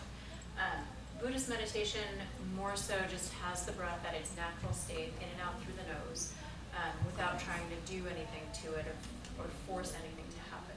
But that's really, really hard to do, is to just let it be on its own. So we will work with different breath technique that will help to calm the nervous system. So it'll help to kick on that parasympathetic nervous system, help you to find a calmer state so that the mind, the chatter, can then calm down a little bit more without you having to put so much focus on doing that. Much like meditation, some of the benefits of pranayama, do you all know or have an understanding of what pranayama means? Yes? Sure. Okay. I think, maybe I should have said yes. I think it's the breath, but it also means like the life force through the breath as it moves through your body. Yeah. Like as you inhale it, you can, if you concentrate on it, feel its movement, its life force of the breath. When you break down the word itself, prana is life force energy, right? That's the stuff that animates the body, right? The stuff that makes the heart beat and all of that. I learned that at teacher training. Did you? I did. Yama is control or constraint. So really what we're doing is we're helping to control the life force energy within the body. And it's said that the less breaths you take, you only have a certain amount of breath, right, in your body. So the less breath you take, the longer you can extend those inhales and exhales, the longer your life will be. So, you can do a little practice and, take a minute and see, you know, as you breathe normally, how many breaths you're taking, right? You should be able to kind of shorten it into just a few breaths. So we'll work with that particular breath. And if you're new to pranayama, if you're new to this breath technique, I want you to practice breathing in 360 degrees, right? So a lot of times we breathe up here, and we forget that our lungs have full capacity to breathe in 360 degrees. So not just front to back, but we can breathe out to the sides. We can pull down, soften the belly, and breathe in diagonal spaces too. So as you get into the meditation tonight, you'll have a chance to play with that a little bit. And I taught beginners, so my voice is like completely shot Can right I now. add one thing about pranayama? Yeah. So pranayama was Sanskrit words, they're slippery to define in English. So prana and yama are combined for pranayama. But there is a double entendre there. There's a dual meaning. So yes, it's life force, that's the prana, and restraint of that or control of that. But ayama is the opposite. So when we put an A in front of a word in Sanskrit, it means the opposite of something or without. So we're using the restraint or control of the life force as one of the definitions of pranayama. And just because there's an inherent implied meaning with the ayama, even though it's contradictory, it adds on to the meaning of it. It doesn't take away from the already inherent meaning. So ayama refers to the expansion of the breath. So on one hand, we're controlling the life force within the body, and on the other hand, with the pranayama technique and practice, we're expanding the life force within the body. It's a really cool concept to think about. Yeah? No? You don't think it's cool? I thought it was cool. It's cool. It's cool! All right. Cool. It's totally cool. Awesome. Thank you. So the next little explanation for you is kind of twofold. So it'll have more of the scientific stuff and more of the woo, right? So when we look at seated posture for meditation, one of the most important aspects of it is to have a well-supported spine, where your spine maintains its natural S-curve in a way that you are actively seated, but you're not rigid, right? You should be able to sit and hold this posture for a length of time to a point where you're comfortable. And at first it won't be comfortable. And I'm going to give you all kinds of tips to get comfortable with it so that you can sit. Number one, if you slouch down, can you breathe fully when you're sitting that way, right? And also lying on the floor, right? It's harder to get that expansion along the back side when you're on your back. The woo side of it is you've got the energetic channels that move up and down the spine, right, where your chakras lie. We won't get into all of that, but in order for that pranayama to flow and for the prana to flow through the body freely, you need those channels to be open and ready so that you're not constricting or kind of putting a kink in it, right? If you think of like a hose, right? If you kink the hose and you're sitting in a weird way, that's going to kink the channels, the nadis, if you will. Make sense? Yes. Okay. All right. I forget how much beginners like destroys my voice. Well, let me ask you all, do you struggle with this, taking a comfortable seat in meditation? No. Some yes, some no. Yeah. So just know that if you do, that's okay. Like it can be very uncomfortable for a lot of people, and know that that's the first thing is really trying to find a way to position your body to get the least amount of distraction of discomfort from the body. You know, and the original yoga practices, really when Patanjali mentions asana, you know, our guy that we got all this stuff from 2,000 years ago, he talks about yoga postures strictly from a vantage point of preparing the body to be able to do this. You know, whereas now we have all these yoga postures that are like, you know, I'm here to shred my abs, just look good naked, bud. But the original purpose of asana was to strengthen the body so that we could support the physicality of holding steady so that these practices of the breath, the energy, and the mind can because they take time, you know? It's something that's going to take time. So if you're the whole time thinking my back is aching, you got to get yourself comfortable. So that's the first step. Couple of ways that you can do that. So lifting your hips up. So when also mentioned earlier about sitting on a bolster or pillows, things like that.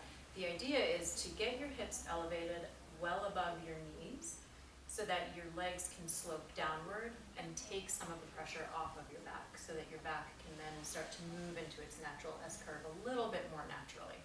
For a lot of us, it's still going to be one of those things where we have to play around with. The other thing is working with, you know, if you sit cross-legged for a while, your legs might fall asleep. And so finding a way to support, if you need to support under the knees, you're always welcome to do that.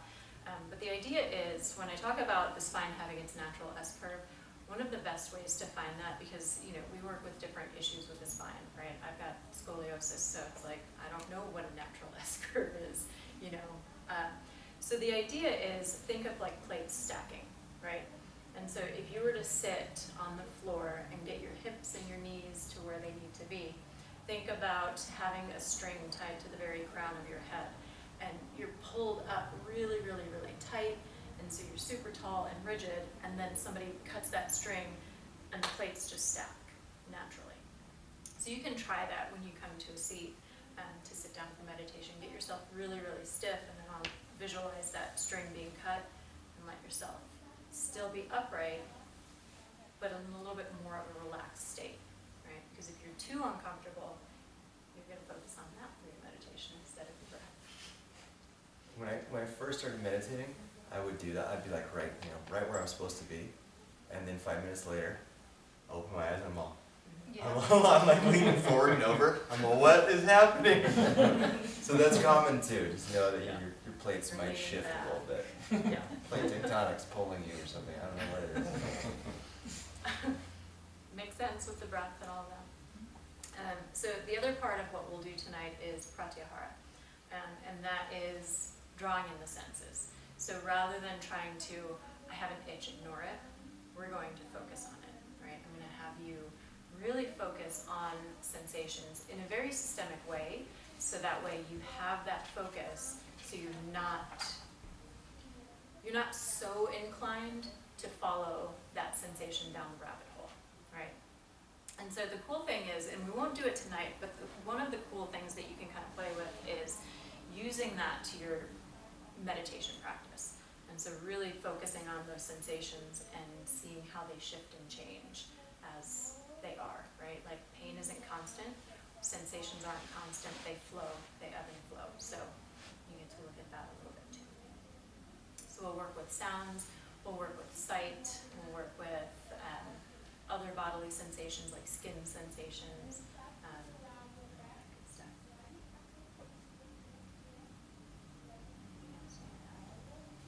I heard something really cool in the last few months, that even just sitting like this is like showing the universe that you're ready to like receive or like this is required. It's for like the very first thing that's required is just sitting like this. Yeah. Yeah. And even doing just getting this to this place every day for no matter how long is like is pretty special. Yeah, I agree. And in fact, I have a little, or Chris and I have a little list of benefits of pratyahara. So literally this first practice, very simple, right? So again, we're going over 4 different practices over 4 weeks. We're going over, this is what we're calling an awakening practice, or practice around the breath and senses, okay? So just being present with what is. Then next week is going to be more of a, so open monitoring, that's what you would call it in, like Headspace land, where they try to make everything completely secular. Just open monitoring meditation, which is fine, that's good. I like that it's becoming more accessible to, secular communities. Next week, though, is going to be more of a mindfulness practice,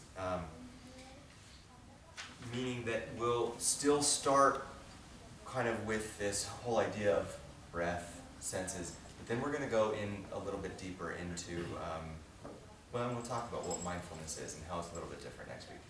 Then when we talk about contemplative practices, that's a hard, contemplative, contemplative, either way.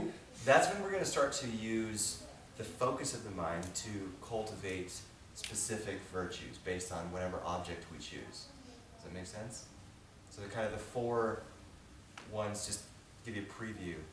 It's joy, compassion, kindness, and equanimity.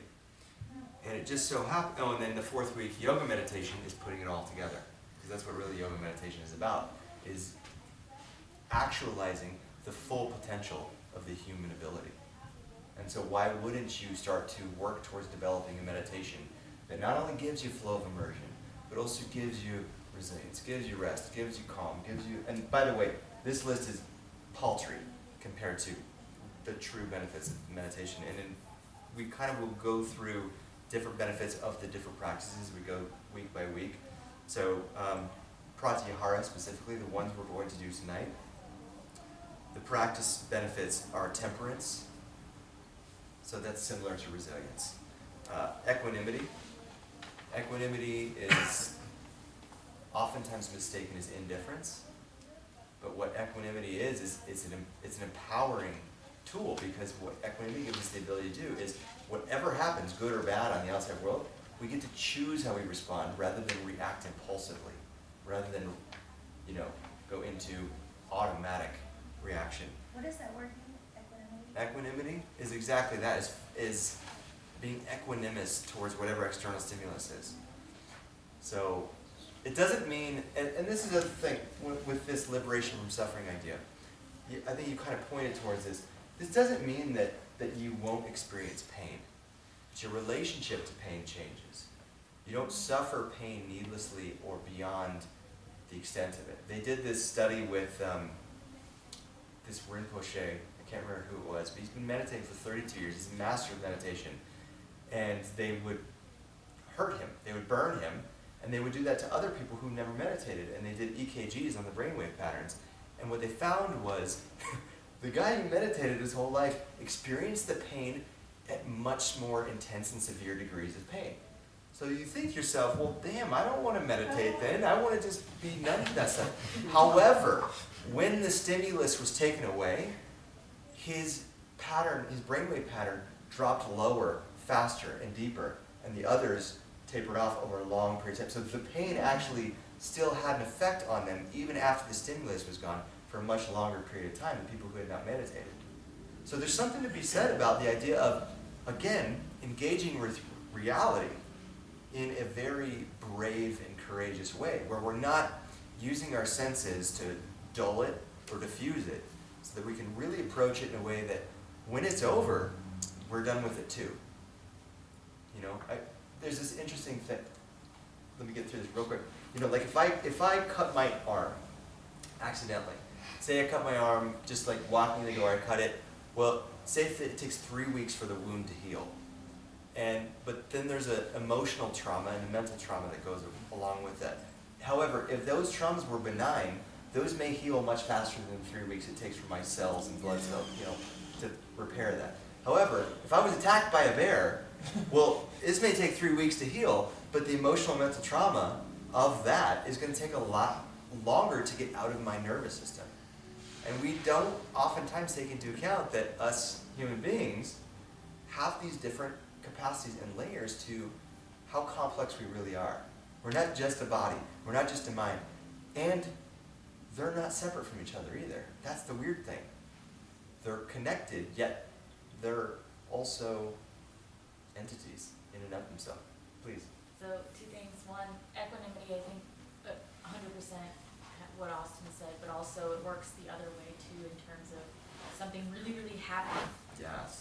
So equanimity is that middle ground. It allows you to sort of stay stable, so to speak, regardless of what's going on around you. And I think that ties back into the mind control of you're able to sort of process good, bad, ugly, whatever, and still sort of keep that state of calm, that state of zen is what I call it. Yes. Stability is the perfect word. Yeah. It's the perfect word.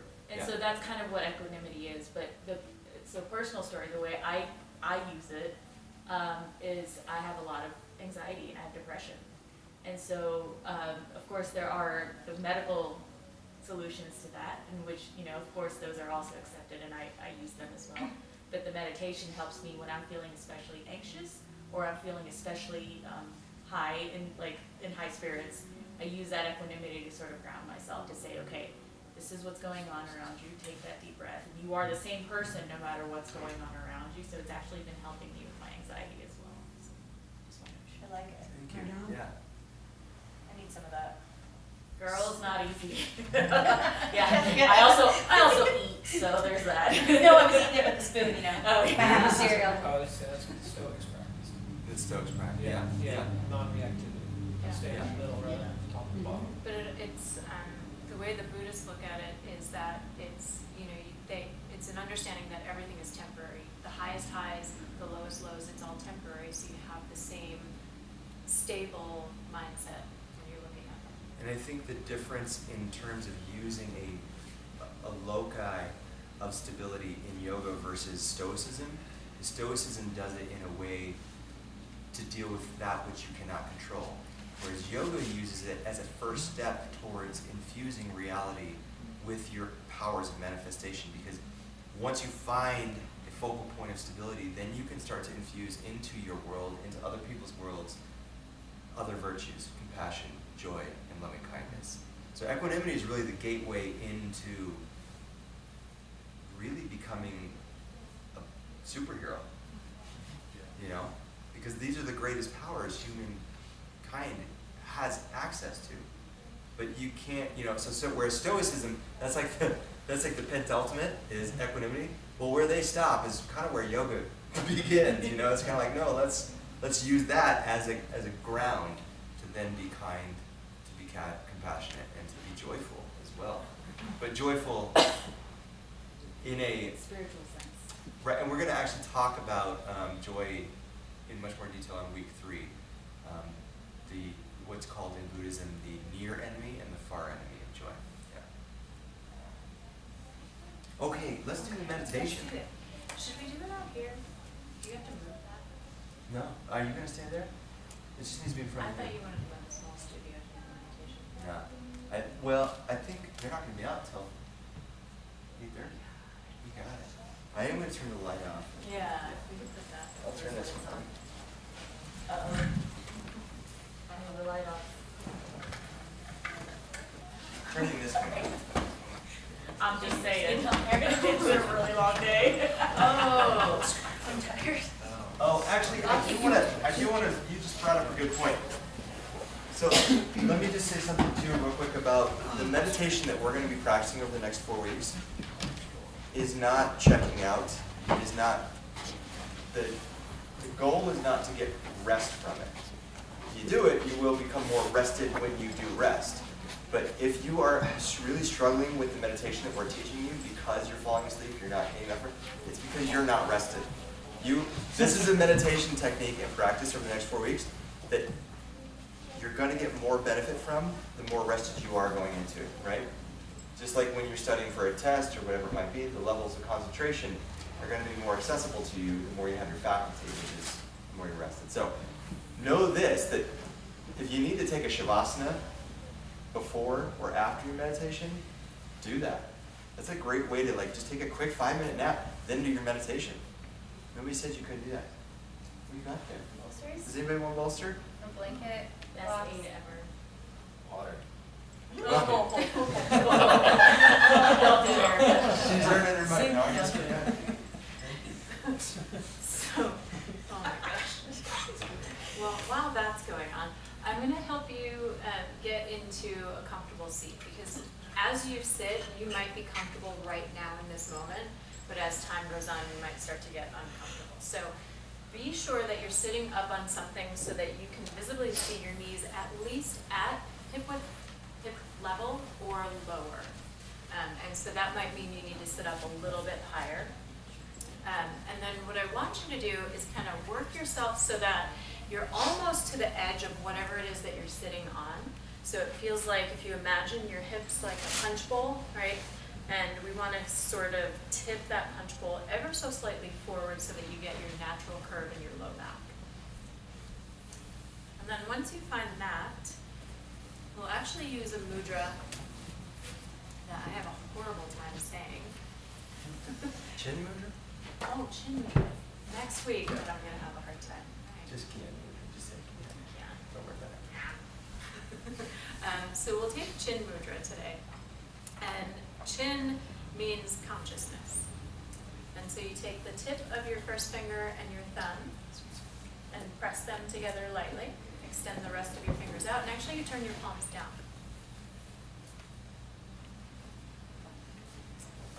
Sit up tall. Maybe you find that really tall seat, so sit up really, really tall, rigid, extend your spine. And then when you feel at your tallest, imagine that string being cut, and you relax down into your curve.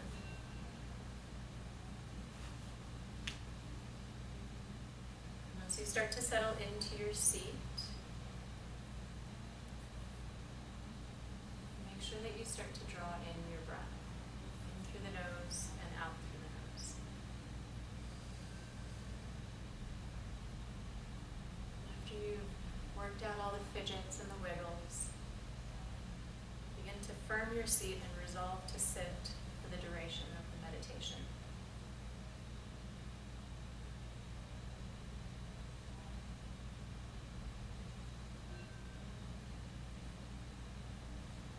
Notice how chin mudra starts to expand the breath.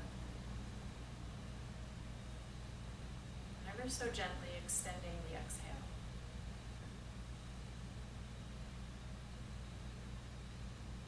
It also helps to draw your awareness to the front of your torso.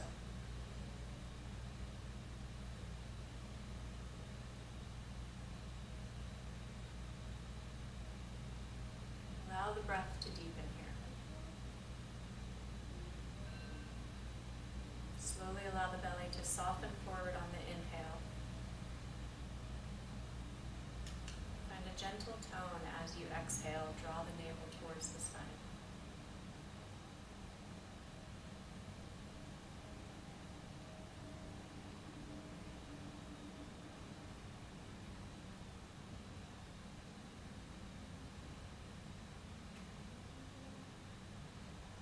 Allow your mind to focus on the rise and the fall of your breath.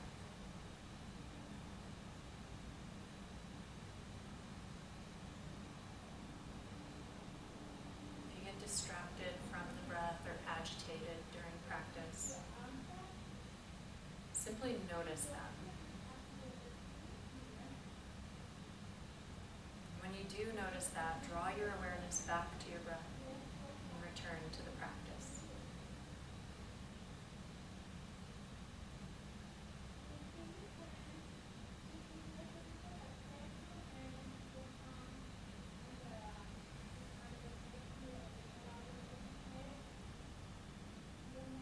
Begin to be aware of your body. If you can, mentally create a picture of your body and feel your body as a whole.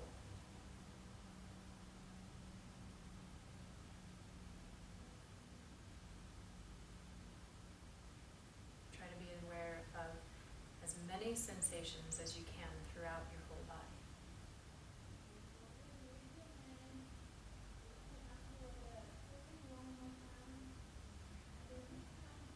Notice sensations on the skin,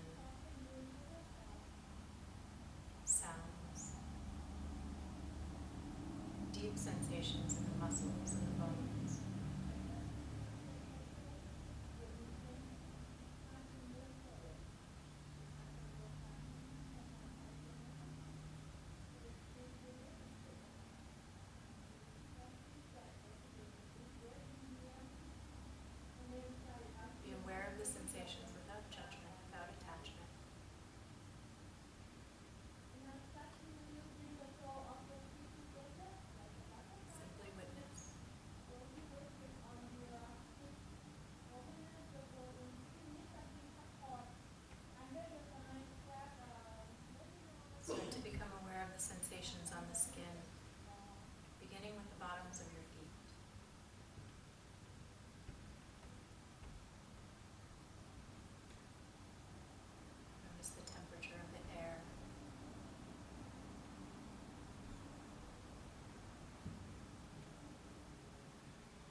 your skin, at your lower legs, moving up to the upper legs.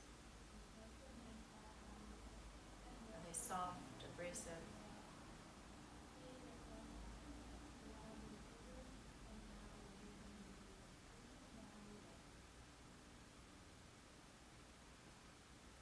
Continue to allow your awareness to move to the fingers and the palms. Simply noticing what the texture of the skin feels like, what the surface of the skin feels like.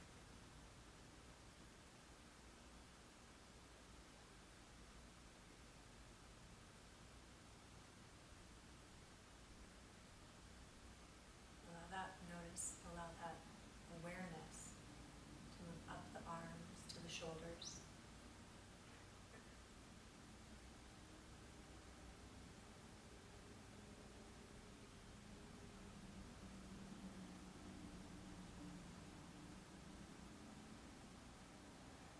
Pay attention to skin sensations around your torso.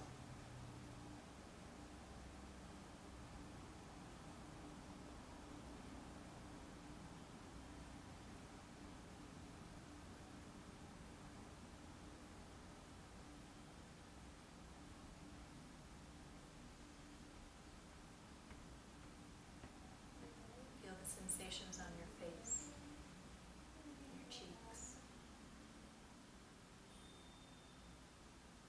your forehead,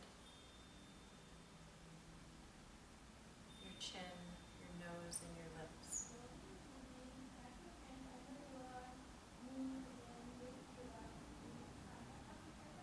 Notice if they're dry or oily.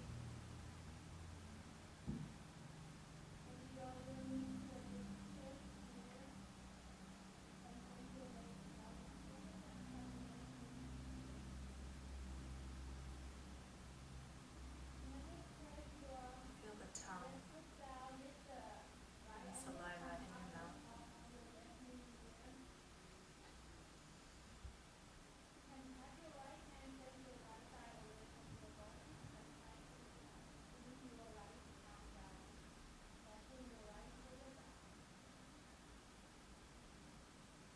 Begin to tune into the sounds of your environment.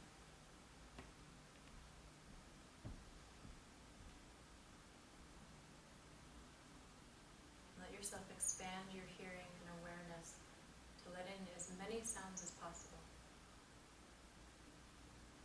even those that you might make by breathing, moving in your chair,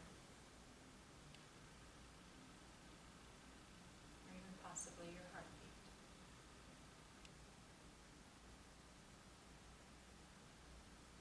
Try listening to each without putting a name or label on it. Simply notice each sound occurring moment to moment, second to second.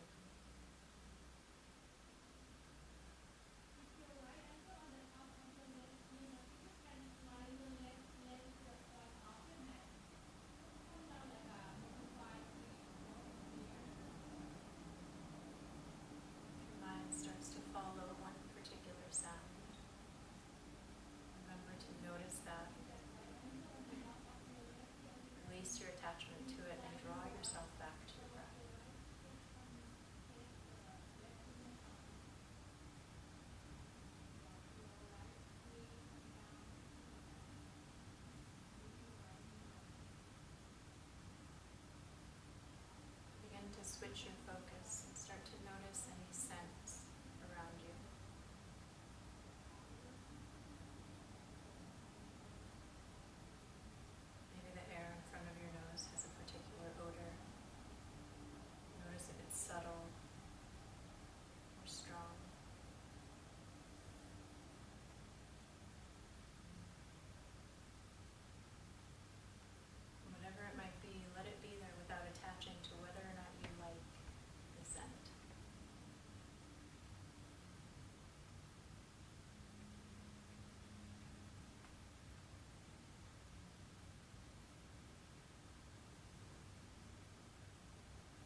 attention to any patterns or colors that might arise.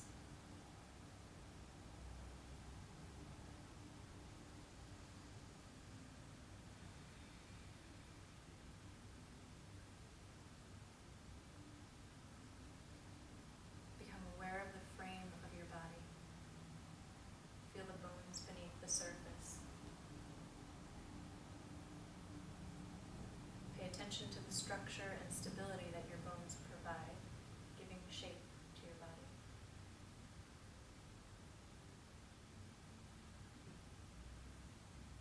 Be aware of the structure of the leg bones and how they connect one part to another.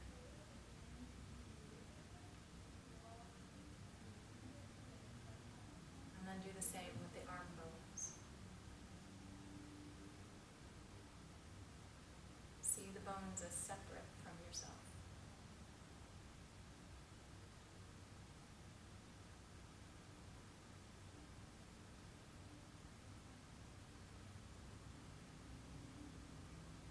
Allow your awareness to rest at the base of your spine. And try to feel and visualize each of the different parts as you slowly move your awareness to the top of your spine.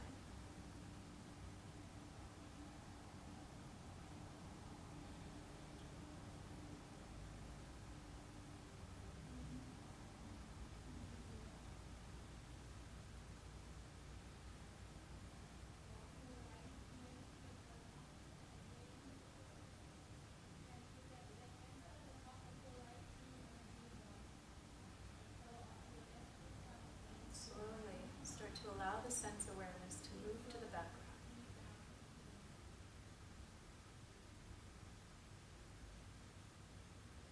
Simply breathe for a few moments as you return to an open and clear awareness of the present moment.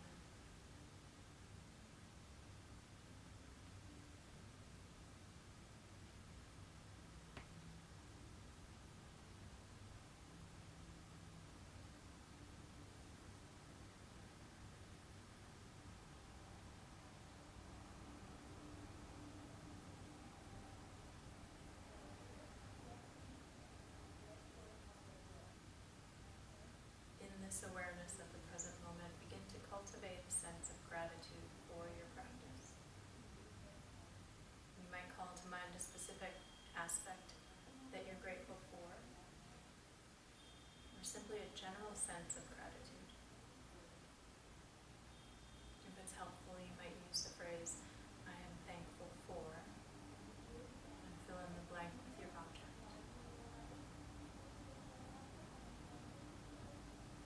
Once you have it, repeat it several times to remember it.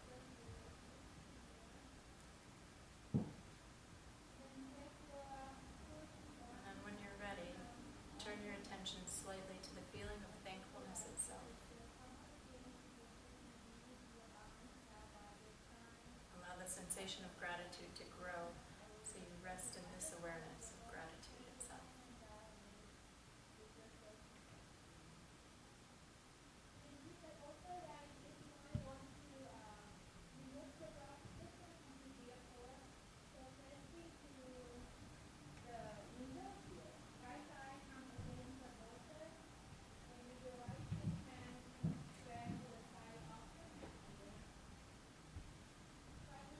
Bring yourself back to your breath, back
you're all, Kristen, and I'm like, hey, time to work.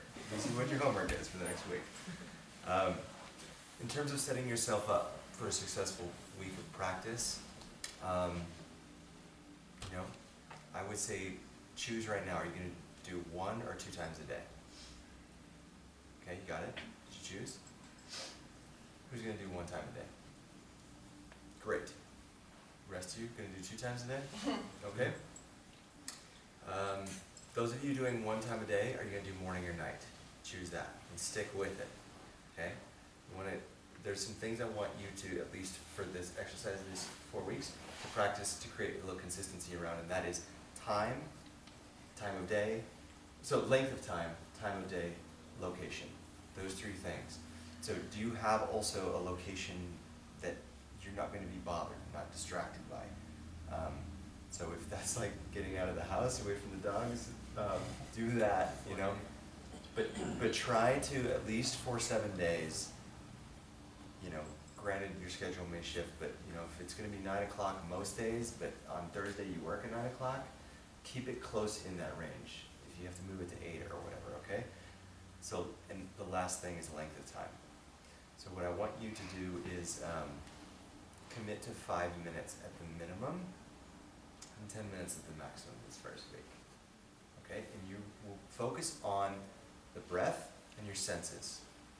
So to get just set a timer on your phone, 5 or 10 minutes, same length every day though, same time of day, same location. Start with the breath, just gentle breath, noticing the breath, and then take yourself through your senses. And this is, the purpose of this week isn't to say like, oh, I want to divide this into, you know, a minute on my body, a minute on sense of taste, a minute on eyes. Notice where you tend to gravitate towards. If you don't get through all 5 senses in those 5 minutes, that's totally fine. The idea is to use the senses to take you inward, to take the consciousness inward. So just as Kristen was saying, when you hear those sounds outward, notice the sound furthest away from you, then proximally move in your awareness of hearing until you finally bring the sense of hearing to something happening within you, which is the breath, and maybe if you're in a really, really quiet place, you can hear your heartbeat. Which, have you ever been in a place that quiet before? Oh yeah, my mama's womb, sucker. So there's no real wrong way. There's no real wrong way to do this week. The idea is to have fun, experiment. Don't get hard on yourself in terms of it needs to be a certain way. Okay. So any questions about your homework? We're going to post the journal questions on the Google Classroom. Make sure that you get on there, post haste. I'll also post this meditation. If you want to do this meditation, I'll extract it from the audio recording and have that up there too. So if you know you're like, oh, you know what? I just want to do what Kristen led us through. Especially for beginners, that can be a really fantastic way to kind of keep the ball rolling to where you don't have to be super accountable to like figuring it out on your own. But the way we want to end this every week is just with a word. So this is where you have to touch somebody. You put your hand out, left hand up, your right hand down. You grab a hand next to you. I know. I love how you guys are in this and you're touching each other. Okay. So you're going to just say a word that's meaningful for you, that's a takeaway for you from tonight, and then you just squeeze the hand to your left, and then it'll go in kind around the circle, so everybody gets to close out with one word. All right? So if you feel something in your heart, you're ready to start. Inspired. Breath. Hopeful. Patience. Patience. Openness. Resilience. Engaged. Joy.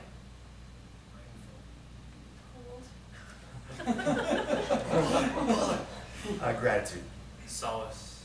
Curious. Focus. Messiness. Quiet. Suffering, but fun. Namaste. Thank you. So the other thing with the Google Classroom that's really nice is that you have the capacity to ask us questions on there.